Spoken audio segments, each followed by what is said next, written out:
എല്ലാവർക്കും എൻ്റെ പ്രണാമം. 47-ാം പദ്യം മുതലാണ് നമ്മളിന്ന് ചർച്ച ചെയ്യുന്നത്. 46-ാമത്തെ പദ്യത്തിൽ മതങ്ങൾ തമ്മിൽ യുദ്ധത്തിൽ ഏർപ്പെട്ടതുകൊണ്ട് ഒരു വിശേഷവുമില്ല. ഒരു മതത്തെയും യുദ്ധം ചെയ്ത് ഈ ഭൂമണ്ഡലത്തിൽ നിന്നും ഒഴിച്ചു മാറ്റാമെന്ന് ആരും കരുതണ്ട. നേരെ മറിച്ച് മതത്തിനു വേണ്ടിയൊക്കെ യുദ്ധം ചെയ്താൽ ഇരുകൂട്ടരും നശിക്കും, മതമൊക്കെ അവിടെ തന്നെ നിൽക്കുകയും ചെയ്യും എന്നാണ് നമ്മെ ഉദ്ബോധിപ്പിച്ചത്.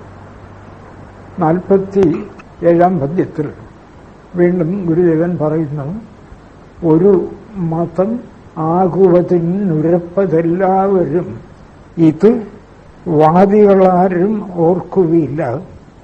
പരമതവാദം ഒഴിഞ്ഞ പണ്ഡിതന്മാർ അറിയും ഇതിന്റെ രഹസ്യമെന്ന ശേഷം. ഒരു മതം ആകുവതിനുരപ്പതെല്ലാവരും. എന്തിനാണ് വാദത്തിലേർപ്പെടുന്നത്?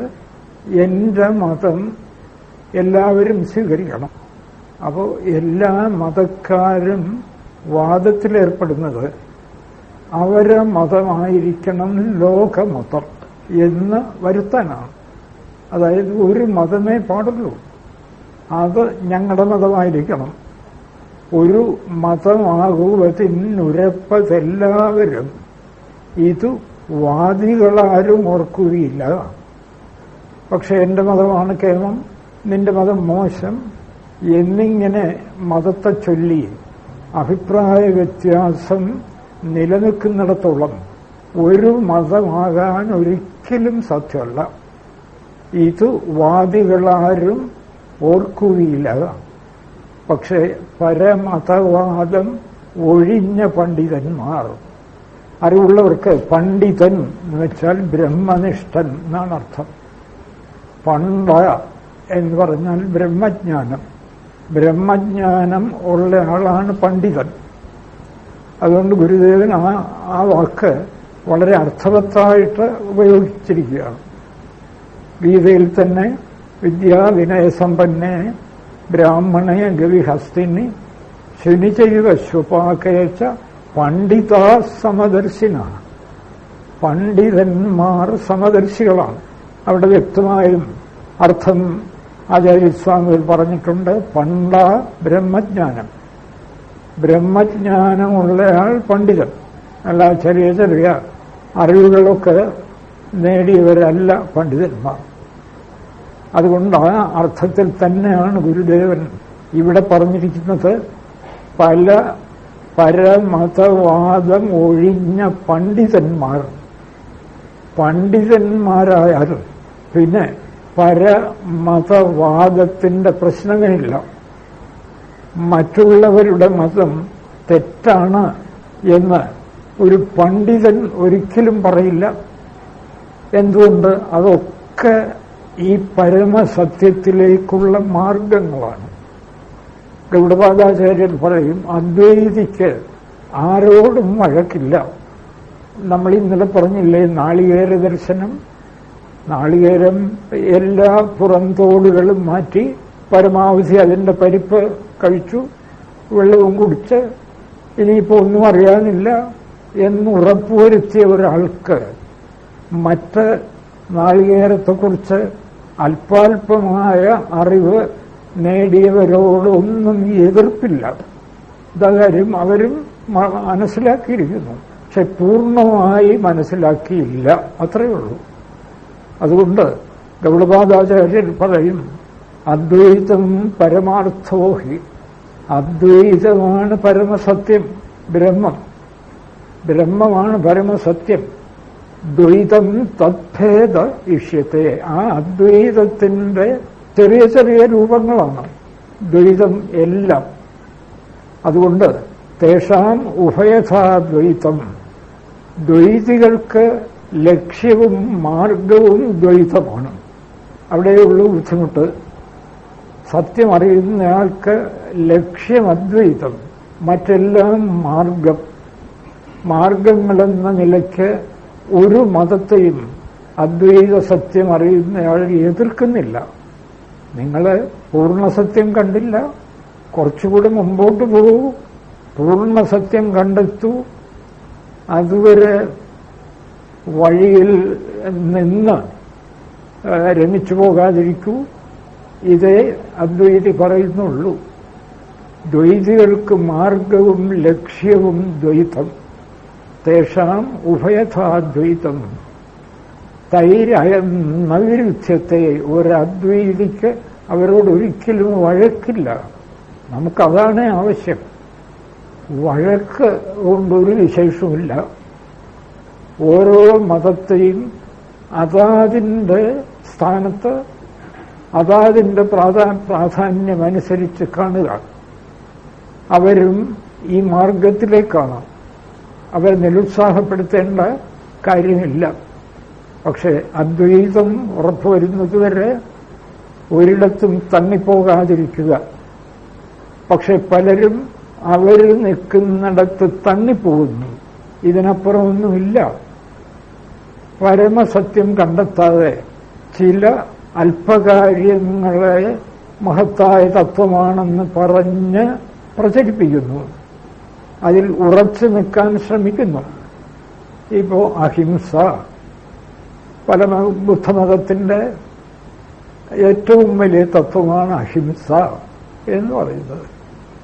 ഈ അഹിംസ ചില തത്വങ്ങൾ മഹത്താണ്, പക്ഷെ ഒരിക്കലും പ്രായോഗികമാക്കാൻ സാധ്യമല്ല. അഹിംസ ഞാനല്ല പറയുന്നത്, വ്യാസനും കൃഷ്ണനും ഒക്കെ പറയുന്നു. അഹിംസ ഒരിക്കലും പ്രായോഗികമാക്കാൻ സാധ്യമല്ല. അഹിംസ എന്ന് വെച്ചാൽ മറ്റൊരു ജീവിയെയും കൊല്ലരുത്, നേരെ മറിച്ച് മറ്റൊരു ജീവിക്ക് ഉപദ്രവമുണ്ടാക്കരുത് എന്ന മാനസിക ഭാവമാണ് അഹിംസയെങ്കിൽ തരക്കേടില്ല. ഇത് മറ്റൊരു ജീവിയെയും കൊല്ലരുത് എന്ന് വെച്ചാൽ ഒരാൾക്കും ഇവിടെ ഒരു നിമിഷം ജീവിക്കാനൊക്കെയില്ല എന്നാണ് വ്യാസൻ പറയുന്നത്. എന്താ അഹസ്താനി സഹസ്താനാം, കൈയില്ലാത്തവരെ കൈയുള്ളവർ ഭക്ഷിച്ച് ജീവിക്കുന്നു. അഹസ്താനി സഹസ്താനാം അപദാനി ചതുഷ്പദാം, കാലില്ലാത്തവരെ 4 കാലുള്ളവ ഭക്ഷിച്ച് ജീവിക്കുന്നു. ഫൽഗൂനി തത്ര മഹതാം, ബലഹീനന്മാരെ ബലമുള്ളവർ ഭക്ഷിച്ച് ജീവിക്കുന്നു. ഇവിടെ ഭക്ഷിച്ച് ജീവിക്കുന്നു എന്ന് വെച്ചാൽ ചൂഷണം ചെയ്ത് ജീവിക്കുന്നു. ബലമില്ലാത്തവരെ പല തരത്തിലും കഷ്ടപ്പെടുത്തി ഉപദ്രവിച്ച് ബലമുള്ളവർ ജീവിക്കുന്നു. തീരുമാനം എന്താ? ജീവോ ജീവസ്യ ജീവനും, ജീവനെ ഭക്ഷിച്ച് ജീവൻ കഴിഞ്ഞുകൂടുന്നു. ഇതാണ് സത്യം. നമ്മൾ ശ്വസിക്കുന്ന ഓരോ ശ്വാസത്തിലും നിരവധി ജീവികൾ നമ്മുടെ ഉള്ളിലേക്ക് പോകുന്നു. കുടിക്കുന്ന ഓരോ തുള്ളി വെള്ളത്തിലും ജീവികൾ, സസ്യങ്ങളൊക്കെ ജീവനുള്ളവ. പിന്നെ എങ്ങനെയാണ് പൂർണ്ണമായും അഹിംസ പാലിച്ചുകൊണ്ട് നമുക്ക് ജീവിക്കാൻ പറ്റുക? കൃഷ്ണന്റെ അഭിപ്രായം എന്താ? ഇവിടെ ആര് വിചാരിച്ചാലും ആരെയും ഹിംസിക്കാൻ പറ്റില്ല. ആര് വിചാരിച്ചാലും. കാരണം ഇവിടെ അങ്ങനെയൊന്നില്ല. ഈ ജഡം, ബോധം ജഡം, ബോധം ജനിച്ചതല്ല, ജീർണിക്കില്ല, മരിക്കില്ല. ജഡം വാസ്തവത്തിൽ ഇല്ലാത്ത ശുദ്ധശൂന്യ വസ്തു. ഇതിലാരെയാ ഹിംസിക്കാൻ? ഗീതയും ഉപനിഷത്തും തീർത്തു പറയുന്നു. ഹന്താചേത് മന്യത്തെ ഹന്തും, കൊല്ലാൻ ശ്രമിക്കുന്ന ഒരാൾ ഞാൻ കൊല്ലുന്നു എന്ന് വിചാരിക്കുന്നു. ഹതശ്ചേത് മന്യത്തെ ഹതം, കൊല്ലപ്പെടുന്നയാൾ ഞാൻ കൊല്ലപ്പെടുന്നു എന്ന് കരുതുന്നു. ഉഭൗത്തൗ ന വിജാനീതഃ, അവർ രണ്ടുപേരും വസ്തു എന്തെന്നറിയുന്നില്ല. വസ്തു ആകെ അഖണ്ഡ ബോധരൂപമായ ബ്രഹ്മമാണ്. അത് ന ജായത്തെ മ്രിയത്തെ വാ കഥാചിത്, ഒരിക്കലും ജനിക്കുന്നില്ല, മരിക്കുന്നില്ല. ഗീത എത്രമാത്രം ആവർത്തിച്ചിത് പ്രഖ്യാപിക്കുന്നുവെന്നു നൈനം ചിന്തന്തി ശസ്ത്രാണി, നല്ല വിശദമായിട്ട്, നൈനം ചിന്തന്തി ശസ്ത്രാണി നൈനം ദഹതി പാവകഃ ന ചൈനം ക്ലേദയന്തി ആപോ ന ശോഷയതി മാരുതഃ. ഈ ആത്മാവിനെ ആയുധങ്ങളൊന്നും മുറിപ്പെടുത്തുന്നില്ല. നൈനം ചിന്തന്തി ശസ്ത്രാണി, തീക്ക് അതിനെ ദഹിപ്പിക്കാൻ സാധ്യമല്ല. നൈനം ദഹതി പാവകഃ ന ചൈനം ക്ലേദയന്തി ആപോ, വെള്ളത്തിനതിനെ നനയ്ക്കാൻ സാധ്യമല്ല. ന ശോഷയതി മാരുതഃ, കാറ്റിനതിനെ ഉണക്കാൻ സാധ്യമല്ല. അങ്ങനെയുള്ള ആത്മതത്വത്തെ ആർക്കാ കൊല്ലാൻ കഴിയുക? കൊല്ലുന്നെന്ന് വിചാരിക്കുന്നവൻ അറിയുന്നില്ല. അപ്പോൾ വസ്തുത എന്താ? ഏറ്റവും വലിയ അഹിംസ. എനിക്കിവിടെ ആരെയും കൊല്ലാൻ സാധ്യമല്ല. എന്തുകൊണ്ട്? ഞാനും ഈ കാണുന്ന ജഗത്തും ജനിക്കാത്ത, ജീർണിക്കാത്ത, മരിക്കാത്ത ബ്രഹ്മമാണ്, ബോധമാണ്. അപ്പൊ ഈ ബ്രഹ്മബോധം ഉറപ്പുവരുത്തുക, ഇതാണ് ഏറ്റവും വലിയ ധർമ്മം. മറ്റൊരു തത്വവും അങ്ങേയറ്റത്തെ ധർമ്മമാകാൻ പറ്റില്ല, നടപ്പാക്കാനും പറ്റില്ല. ഈ സത്യം നമുക്ക് പൂർണ്ണമായിട്ട് ഉറപ്പ് വന്നാൽ പിന്നെ ഒരധർമ്മവുമില്ല, ഒരധർമ്മവും. ധർമ്മക്ഷേത്രം എന്ന് പറയും. ധർമ്മം എന്ന് വെച്ചാൽ പരമാത്മാവ്. അന്തിമമായി ധർമ്മം ബ്രഹ്മമാണ്. ബ്രഹ്മത്തിന്റെ ക്ഷേത്രമാണ് ഈ പ്രപഞ്ചം, ശരീരം. ധർമ്മക്ഷേത്രേ കുരുക്ഷേത്രേ സമവേദാസ് യുയുത്സവഃ എന്നല്ലേ ഗീത തുടങ്ങുന്നത്. പരമാത്മശരീരമായ പ്രപഞ്ചത്തിൽ ഈ ജഡ ദൃശ്യങ്ങളിൽ പറ്റിപ്പിടിച്ചു നിന്നുകൊണ്ട് യുദ്ധം ചെയ്യാൻ പാണ്ഡവന്മാരും കൗരവന്മാരും തീരുമാനിച്ചു. അതോ ഹിംസ, വേറെ ഏതെങ്കിലും അധർമ്മം എന്നൊക്കെ പറയുന്നത് ജഡത്തെ ആശ്രയിച്ചുള്ള, അന്തിമമായി അതൊന്നും ഒരിക്കലും സത്യമല്ല.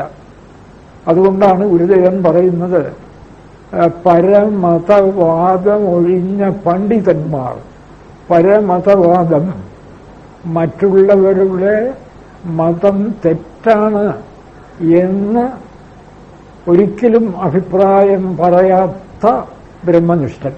അദ്ദേഹം ഒന്നും തെറ്റെന്ന് പറയില്ല. ആര് ചെയ്യുന്ന എന്തും ആ സത്യത്തോടടുക്കാനുള്ള ആഗ്രഹം കൊണ്ട് ചെയ്യുകയാണ്. ഇനി ഇതാ പറയാൻ പോകുന്നു അടുത്ത ശ്ലോകത്തിൽ. അഖിലരും ആത്മസുഖത്തിനായി പ്രയത്നം എന്ന് ഇതാ പറയാൻ പോകുന്നു. ഉരുളുമ്പെഴയുന്നത് ആത്മാവിനെ കണ്ടെത്താനാണ്. ആത്മാവ് നിത്യമുക്തമാണ്. ഇതറിയുന്ന ഒരാൾക്ക് ഇവിടെ ഒന്നിനും കൂടെ അഭിപ്രായ വ്യത്യാസമില്ല. ജഗത്തില്ല. ഇല്ലാത്ത ജഡജഗത്തിൽ നടക്കുന്ന കാര്യങ്ങളോട് എന്ത് അഭിപ്രായ വ്യത്യാസം? അതിനോടൊക്കെ അഭിപ്രായ വ്യത്യാസം ഉണ്ടായാൽ സത്യം ഒരിക്കലും തെളിയില്ല. അഭിപ്രായ വ്യത്യാസത്തെക്കുറിച്ച് അങ്ങോട്ടും ഇങ്ങോട്ടും യുദ്ധം ചെയ്തും മാത്സര്യഭാവത്തിൽ ചർച്ച ചെയ്തും ജീവിതം പാഴാക്കാമെന്നല്ലാതെ യാതൊരു വിശേഷവുമില്ല. അതുകൊണ്ട് പരമതവാദം ഒഴിഞ്ഞ പണ്ഡിതന്മാർ ബ്രഹ്മനിഷ്ഠന്മാർ. അവർക്ക് പരമതവാദമില്ല. അവരാരെയും കുറ്റപ്പെടുത്തുന്നില്ല. സർവം ബ്രഹ്മമയം. ഈശ്വരൻ മാത്രമേ ഇവിടെ ഉള്ളൂ. ഈ കാണുന്നതൊക്കെ ജഗതീശ്വരൻ. പിന്നെ അവരാരെ കുറ്റപ്പെടുത്താനാണ്? അവർക്ക് ധർമ്മമോ അധർമ്മമോ ഇല്ല, നല്ലതോ ചീത്തയോ ഇല്ല, സുന്ദരമോ വികൃതമോ ആയ ഒന്നുമില്ല. എല്ലാം ഈശാവാസ്യമിതം സർവം. അതുകൊണ്ട് പരമതവാദം ഒഴിഞ്ഞ പണ്ഡിതന്മാർ, ബ്രഹ്മനിഷ്ഠന്മാർ, ഗുരുദേവനെ പോലെ ഉള്ള ബ്രഹ്മനിഷ്ഠന്മാർ, പണ്ഡിതന്മാർ അറിയും ഇതിന്റെ രഹസ്യം. അശേഷം ഈ മതകലഹങ്ങളുടെ രഹസ്യം അശേഷം അറിയുന്നു. എങ്ങനെ അറിയുന്നു? സാധുക്കൾ പൂർണ്ണ സത്യം അനുഭവിക്കാൻ പറ്റാതെ കലഹിക്കുന്നു. എവിടെയാണോ പൂർണ്ണ സത്യം അറിയപ്പെടാത്തത് അവിടെയാണ് കലഹം. പൂർണ്ണ സത്യം അറിയപ്പെടുന്നിടത്ത് ഒരു കലഹവുമില്ല. അതറിഞ്ഞയാൾ സർവഭൂത സുഹൃത്താണ്. ഏത് ജീവിയുടെയും സുഹൃത്താണ്. കാരണം എല്ലാ ജീവിയും ഈശ്വരാംശമാണ്, ഈശ്വര സത്യമാണ്. അതുകൊണ്ട് അവർക്കാരോടും തന്നെ ഒരു വിരോധമില്ല. അങ്ങനെയുള്ള പണ്ഡിതന്മാർ അറിയും ഇതിന്റെ രഹസ്യം, ഇതിന്റെ ഈ മതകലഹങ്ങളുടെ രഹസ്യം. എന്താ മതകലഹങ്ങൾക്ക് കാരണം? പൂർണ്ണ സത്യം, ശാസ്ത്രീയമായ സത്യം ഗ്രഹിക്കുന്നില്ല. അതാണ് സകല കലഹങ്ങൾക്കും, മതകലഹങ്ങൾക്ക് മാത്രമല്ല എല്ലാ കലഹങ്ങൾക്കും കാരണം ഈ സത്യം ഗ്രഹിക്കാതെ പോകുന്നതാണ്. അതുകൊണ്ട് നമ്മളൊക്കെ ഗുരുദേവൻ എന്ത് പറയുന്നു? ഈ സത്യം ഗ്രഹിക്കൂ. ജീവിതത്തെ ഈ സത്യഗ്രഹണത്തിനായിട്ട് അർപ്പിക്കൂ, ഒഴിഞ്ഞു വെക്കൂ. എല്ലാ പ്രശ്നവും അവിടെ തീരും. ഈ ബ്രഹ്മസത്യം ബുദ്ധിക്കെങ്കിലും ഉറപ്പ് വന്നാൽ, ബുദ്ധിക്ക്, കാരണം സർവം ബ്രഹ്മമയാണ്, അതങ്ങോട്ട് പൂർണ്ണമായി അനുഭവിക്കാൻ പറ്റില്ല. അത് ബുദ്ധിക്കെങ്കിലും ഉറപ്പ് വന്നു വെക്കുക, കലഹമെല്ലാം തീർന്നു. എല്ലാം. പിന്നെ എന്താ ഈ കലഹം വരാൻ? മനുഷ്യബുദ്ധി ആ സത്യത്തെ അറിയാതെ സ്വന്തം ശരീരം ഉൾപ്പെടെയുള്ള ജഡങ്ങളിൽ മോഹിച്ചു പോകുന്നു. സകല കലഹത്തിനും കാരണം അതാണ്. അതാണ് അടുത്ത 48-ാം പദ്യം. തനുവിൽ അമർന്ന ശരീരി തന്റെ സത്താ തനുവിൽ അതെന്റെത് ഇതെന്റെത് എന്നു സർവം തനുതയൊഴിഞ്ഞു ധരിച്ചിടുന്നു. സാക്ഷാൽ അനുഭവശാലികളാം ഇതോർക്കിലാരും. ഈ ശരീരത്തിൽ അകപ്പെട്ടുപോയ ബോധം, ജഡം, ബോധം എന്ന് രണ്ട് ഘടകങ്ങളെ മായാമണ്ഡലത്തിൽ പോലും നിലവിലുള്ളൂ. മായ പലതുണ്ടെന്ന് തോന്നിക്കുന്ന മണ്ഡലത്തിൽ പോലും സത്യം സാക്ഷാത്കരിച്ചു കഴിഞ്ഞാൽ ബോധം മാത്രമേ ഉള്ളൂ, ജഡമില്ല. ജഡമുണ്ടെന്ന് തോന്നുമ്പോഴും ബുദ്ധിയുള്ള ഒരാൾക്ക് ഇവിടെ വിഭജിച്ച് കാണാം. ജഡം, ബോധം, ഈ രണ്ട് ഘടകങ്ങളേ ഉള്ളൂ. മൂന്നാമതൊരു ഘടകമില്ല. ശക്തിസ്പന്ദനം മുതൽ ഉണ്ടായി മറയുന്നതൊക്കെ ജഡം, എനർജി മുതൽ സൂര്യചന്ദ്രന്മാർ വരെ ഉണ്ടാകുന്നതായി തോന്നുന്നു, മറയുന്നു. ഇത് ജഡം. ഇവരെ ഉണ്ടെന്നറിഞ്ഞുകൊണ്ട് ഒരു മാറ്റവുമില്ലാതെ വർത്തിക്കുന്ന ആനന്ദസ്വരൂപമായ വസ്തുവാണ് ബോധം. നമ്മിൽ തന്നെ ഈ ശരീരം ജഡം. അത് ജനിച്ചു, വളരുന്നു, ദിവസം ചെല്ലുന്തോറും മാറുകയാണ്. കൗമാരം, യൗവനം, വാർദ്ധക്യം, മരണം, അങ്ങനെ മാറുന്നു. നേരെ മറിച്ച് ബോധമോ, അതിലുള്ള ഞാൻ ഒരു മാറ്റവുമില്ല. ജനിച്ച ഞാൻ തന്നെ കുമാരൻ, ജനിച്ച ഞാൻ തന്നെയാണ് യുവാവ്, ജനിച്ച ഞാൻ തന്നെ വൃദ്ധൻ, ജനിച്ച ഞാൻ തന്നെ മരിക്കാൻ പോകുന്നു. അപ്പോ അതുവരെ മാറ്റമുണ്ടോ? മരണത്തോടെ മാറ്റം വരുന്നില്ലേ സാർ? എങ്ങനെ പറയാനൊക്കെ നിങ്ങൾ കണ്ടോ? ബോധത്തിന് മരണത്തോടെ മാറ്റം വരുന്നത് അതില്ലാതാകുന്നല്ലോ സാർ. ഇല്ലാതാകുന്നു, ബോധം ബാക്കി നിൽക്കുന്നില്ല എന്ന് നിങ്ങൾക്ക് തോന്നുന്നു, അത്രയേ ഉള്ളൂ. ബോധം ജനിച്ചത് മുതൽ മരിക്കുന്നത് വരെ മാറുന്നില്ലെങ്കിൽ ജഡശരീരത്തെ അങ്ങ് മാറ്റി നിർത്തിയാലും ബോധത്തിന് മാറാൻ ഒക്കുകയില്ല. ഒരിക്കലും മാറാത്ത വസ്തു. ഉണർന്നിരിക്കുമ്പോൾ, സ്വപ്നത്തിൽ, ഉറക്കത്തിൽ സകല ജഡാനുഭവങ്ങളും മാറുന്നു. ബോധം മാറുന്നുണ്ടോ? ഞാൻ മാറുന്നുണ്ടോ? ഉണർന്നിരിക്കുന്ന ഒരാൾ സ്വപ്നം കാണുമ്പോൾ ഉണർന്നിരുന്നപ്പോൾ കണ്ട സ്വന്തം ശരീരം ഉൾപ്പെടെ എല്ലാം മാറി. പുതിയ ശരീരം വന്നു. സ്വപ്നത്തിൽ ഒരു പുതിയ ശരീരം, ഒരു ചെറിയ പ്രപഞ്ചം തന്നെ ഉണ്ടാക്കി അനുഭവിച്ചു. അനുഭവിച്ചപ്പോൾ എല്ലാം സത്യമെന്ന് തോന്നി. ഒടുവിൽ ഉണർന്നു. സ്വപ്നത്തിൽ കണ്ട ആ സ്വപ്ന ശരീരം ഉൾപ്പെടെ സകലതും ഉണർന്നപ്പോൾ ഇല്ലാതായി. ഞാനില്ലാതായോ? ഞാനാണ് ഉണർന്നിരുന്ന് പ്രപഞ്ചം അനുഭവിച്ചത്. ഞാൻ തന്നെയാണ് സ്വപ്നം കണ്ടത്. ആർക്കും സംശയമില്ല. ഉണരുമ്പോൾ സ്വപ്നം കണ്ടത് ഞാൻ തന്നെയാണ്. ഇനി സ്വപ്നത്തിലെ അനുഭവങ്ങളും ജാഗ്രതത്തിലെ അനുഭവങ്ങളും എല്ലാം പോയി ഗാഠനിദ്രയിൽ. എന്നിട്ടും ഉണർന്നു വരുമ്പോൾ ഞാൻ തന്നെയാണ് ഉറങ്ങിയത്.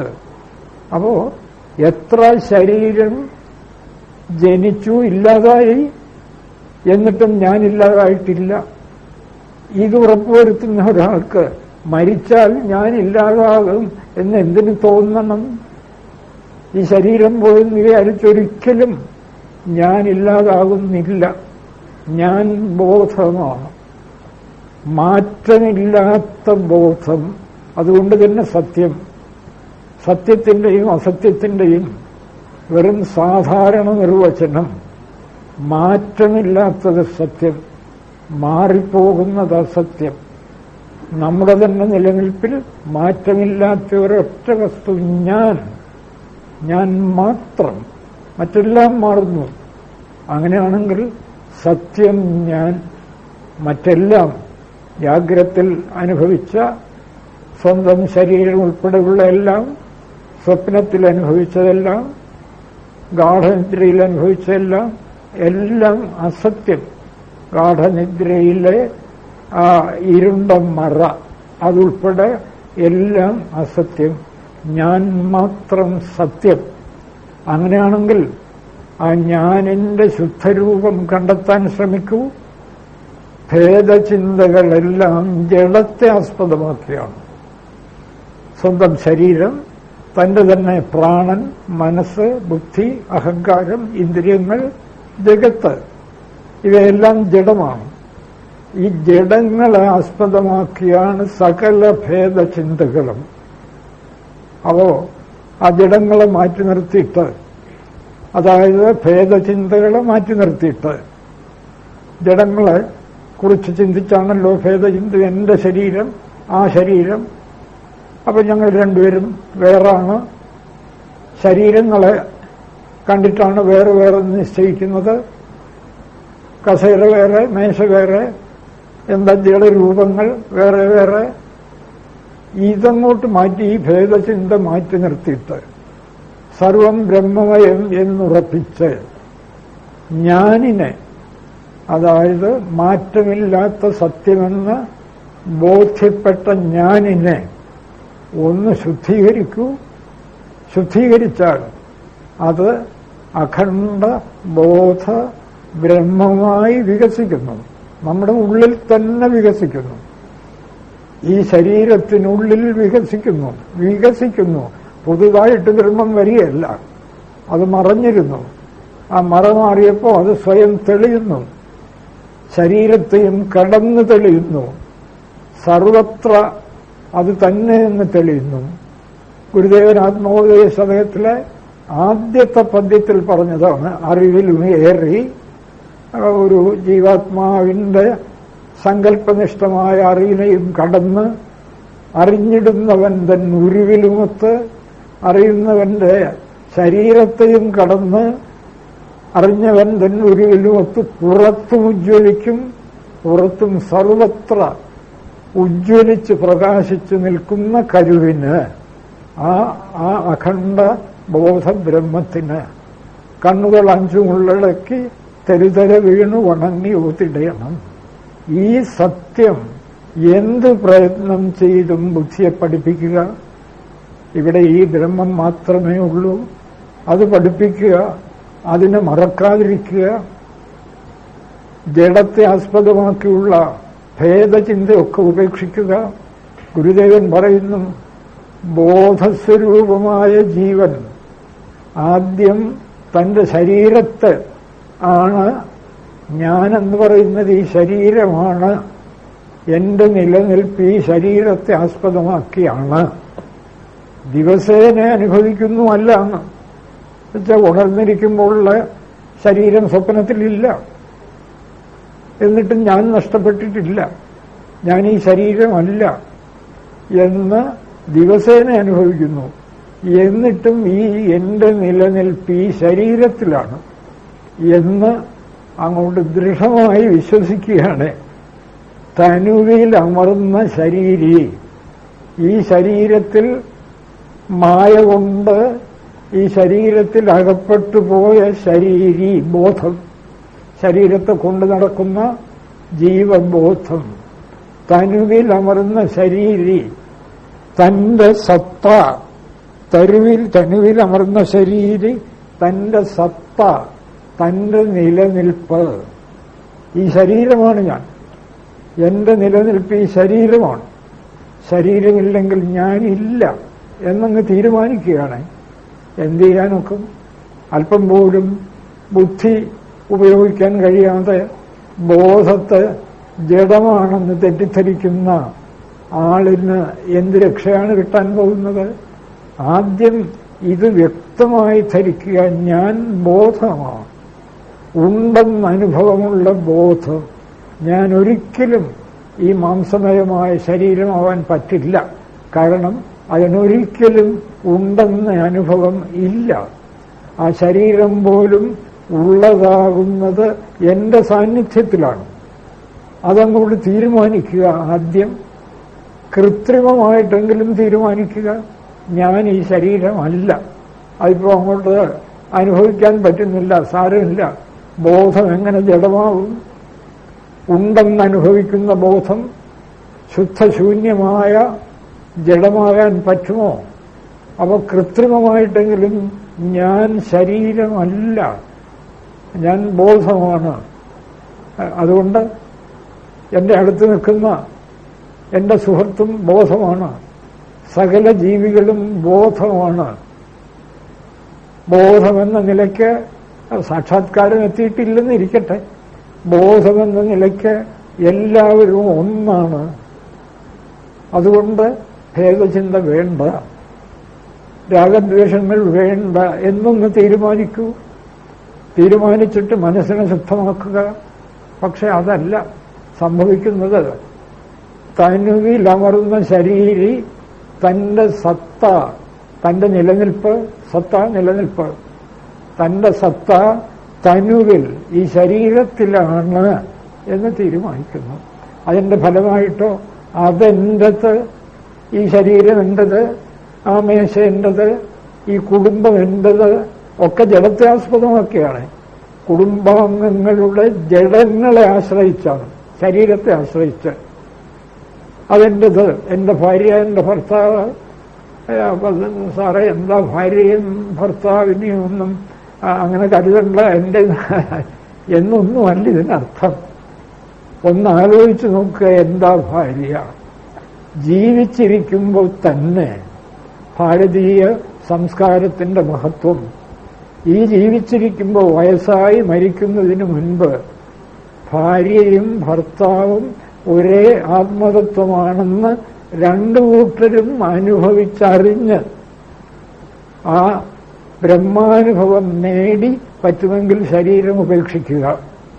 രണ്ടുപേരും പരസ്പരം അതിന് സഹായിക്കുക. ശരീരത്തെ ആസ്പദമാക്കിയുള്ള കാര്യമൊക്കെ നടക്കട്ടെ. അതൊന്നും പൂർണ്ണമായി വേണ്ടെന്ന് വെക്കാൻ ഈ ലോകത്താർക്കും സാധ്യമല്ല. പക്ഷെ അപ്പോഴൊക്കെ ഇത് ചിന്തിക്കുക. അത് ചിന്തിക്കുക എന്ന് പറഞ്ഞാൽ ചിലർക്ക് പരിഹാസം തോന്നുന്നേ. ആചാര്യസ്വാമികൾ പറയുന്നുണ്ട്, കാതേ കാന്ത കുഞ്ഞ, ആരാണ് നിന്റെ ഈ ഭാര്യ? ആരാണ് നിന്റെ ഭർത്താവ്? ഈ ജഡശരീരമാണോ? കാതേ കാന്ത കസ്തേ പുത്ര, ആരാണ് നിന്റെ പുത്രൻ? ഈ ശരീരമാണോ? ഈ ജഡമാണോ? സംസാരോയം അതീവ വിചിത്ര, എവിടുന്ന് വന്നു ഈ ജഡമൊക്കെ? എന്തിനു വന്നു? എങ്ങോട്ട് പോകുന്നു? എല്ലാം മരിച്ചില്ലാതാകാൻ വേണ്ടി മാത്രമാണോ? സംസാരോയം അതീവ വിചിത്ര. കസ്യത്വം, നീ ആരുടേതാണ്? ആരാണ് നീ? കസ്യത്വം കഹ, നീ ആര്? കുതയായാത, എവിടെ നിന്ന് വന്നു? അല്പമൊന്ന് തത്വം ചിന്തയ തദിഹ ഭ്രാത. അല്ലയോ സഹോദര, പറയണ്ട. എന്നാലും ഭാര്യ ഈ ശരീരമാണോ വിചാരിക്കുന്നതിന് കുഴപ്പമില്ലേ? പക്ഷെ കുറെ കഴിഞ്ഞു, 60-65 വയസ്സൊക്കെ കഴിഞ്ഞു, ഭാര്യയ്ക്ക് നടക്കാൻ വയ്യ, ഭർത്താവിന്റെ സ്ഥിതി അതിനേക്കാൾ കഷ്ടം. പലതരം രോഗങ്ങൾ, പ്രഷർ, ഹാർട്ട് ഡിസീസ്, പ്രമേഹ രോഗം, ശരീരമാകെ തളരുന്നു. രണ്ടുപേരും ഏതാണ്ട് തളർന്നു. മരണവും അടുത്തു. രണ്ടുപേരും കൂടെ അപ്പുറത്തും ഇപ്പുറത്തും കിടക്കുകയാണ്. കട്ടിലിൽ കിടന്നുണ്ട്. നിങ്ങളെ ഭാര്യ ഞാൻ, എന്റെ ഭർത്താവ് നിങ്ങൾ. നമുക്കെന്താ ചെയ്യാം? നമുക്ക് രണ്ടുപേർക്കും കൂടെ കരയാം. ചികിത്സയൊന്നും ഫലിക്കുന്നില്ല. ഇന്നത്തെ കഥ ചികിത്സിക്കാൻ പോലും ഒരു നിർവാഹമില്ല. ഒരാശുപത്രിയിൽ ചെന്നാൽ അന്ന് തീർന്നു, അന്ന് വരെ സമ്പാദിച്ച സകല സമ്പത്തും തീർന്നു. പിന്നെ വീട്ടിൽ വന്നാലോ കരഞ്ഞുകൊണ്ടിരിക്കാനല്ല, വേറെ എന്താ മാർഗം? അല്ല, ഈ അവസാന ഘട്ടം വലിയ സൂക്കേടൊന്നും ഇല്ല എന്ന് ജരാനര ബാധിച്ച് ചുക്കിച്ചുളിഞ്ഞ് ഭാര്യയും ഭർത്താവും അപ്പുറത്തും ഇപ്പുറത്തും ഇരിക്കുകയാണ്. എന്താ ഇപ്പം നമ്മുടെ രണ്ടുപേരുടെയും സ്ഥിതി എന്താ? ഇനി ഒരൊറ്റ ലക്ഷ്യം, മരണം. ഇതിനാണോ ജീവിച്ചത്? കാലയെ കൂട്ടി എന്താ ഈ ജഡശരീരമാണോ ബന്ധങ്ങൾക്കൊക്കെ കാര്യം? ഇത് ചിന്തിച്ചിട്ട് നമ്മളാരും ആ ജഡമല്ല, നമ്മളൊക്കെ ഒന്ന്, ഒരേ ബ്രഹ്മതത്വം, തമ്മിലുള്ള ഭേദചിന്തകളും ഒക്കെ മാറ്റി രാഗദ്വേഷങ്ങൾ കുറയ്ക്കാമെങ്കിൽ ഗാർഹസ്ഥ്യ ജീവിതം തന്നെ സ്വർഗമായി മാറും. സ്വർഗമായി. ഇന്നെന്താ ചെറിയ ചെറിയ കലഹങ്ങളും അഭിപ്രായ വ്യത്യാസങ്ങളും വാസ്തവത്തിൽ ദയനീയത തോന്നും. സകല സമ്പത്തുമുണ്ട്, കൊട്ടാരങ്ങളുണ്ട്, കാറുകളുണ്ട് പോർട്ടിക്കോയിൽ. പക്ഷെ വീട്ടിനകത്ത് ഒരു സ്വൈരവുമില്ല. ഭാര്യ ഭർത്താക്കന്മാർ തമ്മിൽ സ്വൈരമില്ല, അച്ഛനും മക്കളും തമ്മിൽ സ്വൈരമില്ല. എന്താ കാര്യം? ചെറിയ ചെറിയ ഭൗതിക കാര്യങ്ങൾ. പത്രം എടുത്ത് നോക്കുക, ചെറിയ ചെറിയ ഭൗതിക കാര്യങ്ങൾ. ഇതൊക്കെ സാരമില്ല. ഇതൊന്നും വാസ്തവത്തിൽ അന്തിമമായി ഇല്ല. ഇന്ന് ഞങ്ങൾ ഒരാളുമായിട്ട് സംസാരിച്ച് ഇതൊന്നും ഇല്ല. ഇതൊക്കെ എന്തിന്? നിരർത്ഥകം. അദ്ദേഹം എന്നോട് പറഞ്ഞു, ഇതൊക്കെ നിരർത്ഥകം, യാതൊരു സംശയവുമില്ല. ഇതൊക്കെ പ്രയോജനം എന്ന് വെച്ചൊന്നും അനുഭവിക്കേണ്ടെന്നല്ല, അനുഭവിക്കുമ്പോൾ ഇതിന്റെ നിരർത്ഥകത ഒന്ന് ഓർമ്മിക്കുക. അപ്പോ മോഹബദ്ധമായ അനുഭവം കുറഞ്ഞു വരും. ഭേദചിന്തകളും രാഗദ്വേഷവും കുറയും. ഗൃഹസ്ഥ ജീവിതം ഒക്കെ സ്വർഗതുല്യമായി മാറും. എന്നുവെച്ചാൽ എന്ത് വിട്ടുവീഴ്ചയ്ക്കും തയ്യാറ്, ഒരു പരിമിതിയുമില്ലാതെ സ്നേഹിക്കാൻ കഴിയും പരസ്പരം. അതൊക്കെ സാധിച്ചാൽ സ്വർഗമല്ലാതെ പിന്നെന്താ?